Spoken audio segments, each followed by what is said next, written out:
जम्मू के जगती कैंप में 16 से 19 जनवरी तक हुए महाअभियान आह्वान के बाद कश्मीरी हिंदू समाज ने सरकार पर गंभीर आरोप लगाए हैं। समुदाय का कहना है कि सरकार वादे तो करती है लेकिन निभाती नहीं है। यूथ फॉर पनुन कश्मीर संगठन ने कहा कि कश्मीरी हिंदुओं का मुद्दा राहत या नौकरी का नहीं, बल्कि अपना सुरक्षित व स्वशासित पाने का है। समाज ने साफ कहा कि 1991 की मार्गदर्शन प्रस्तावना ही उनकी एकमात्र और अंतिम मांग है।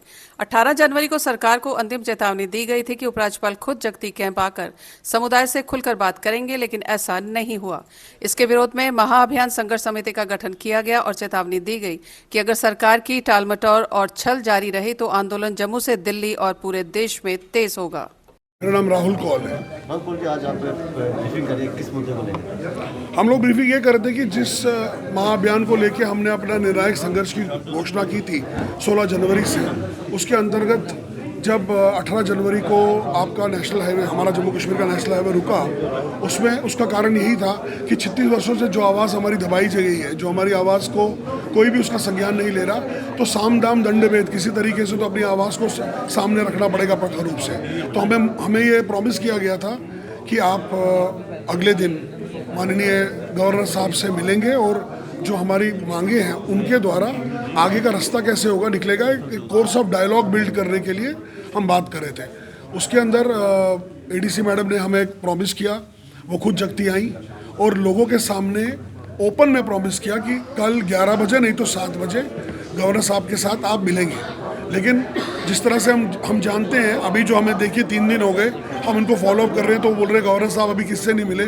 मैंने आज का न्यूज़पेपर देखा एक्सेलशर का कि लोक भवन में कल भी एक पब्लिक मीटिंग हुई है गवर्नर साहब की।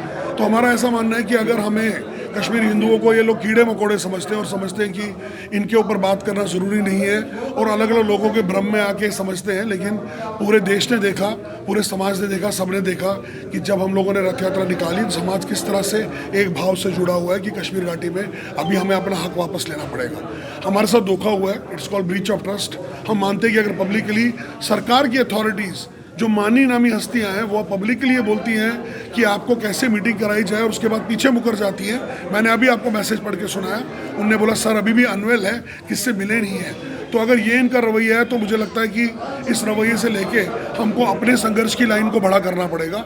इसीलिए महाअभियान संघर्ष समिति का निर्माण हुआ है, जिसके अंदर सब organisation Panun Kashmir, youth of Panun Kashmir से मिला के जितनी भी कश्मीरी हिंदू समाज और देश के नेशनलिस्ट फोर्सेज के समाज है, इसको मिला के अब एक बहुत बड़े संघर्ष की ओर हम अग्रसर हो रहे हैं। उसको डिक्लेयर करने के लिए आज की प्रेस कॉन्फ्रेंस। फारूक ने बोला कि आपको किसी ने धोखा पहुंचाने के लिए, क्या कहेंगे? सर आप भी जानते हैं ये सवाल अपने आप में एक मजाक है। जो जगहों से कश्मीरी हिंदू को बाहर खदेड़ा गया जिहाद के नाम पे, उसका घर वहाँ पे नहीं है, उसकी ज़मीन वहाँ पे नहीं है, उसके मंदिर वहाँ पे नहीं है, वो कौन रोका करके मतलब टूरिस्ट की तरह वापस बुलाने की बात करते हैं। जब आदमी ये बोलता है, खास तौर पे फारूक अब्दुल्ला जैसा इंसान, कि भाई आपको किसने रोका वापस आने के लिए, उसका मतलब होता है कि वो आपको टूरिस्ट की तरह आह्वान कर रहा है वापस जाने के। कश्मीर हमारी मूल भूमि है, कश्मीर के अंदर हम वहाँ के एबॉरिजिन हैं, हम उसको वैसे ही वापस लेंगे जैसे हम चाहते हैं। वो फारूक अब्दुल्ला के टोकनिज्म और इस तरह के बचपना वाले जैसे बयानों से नहीं वापस आता।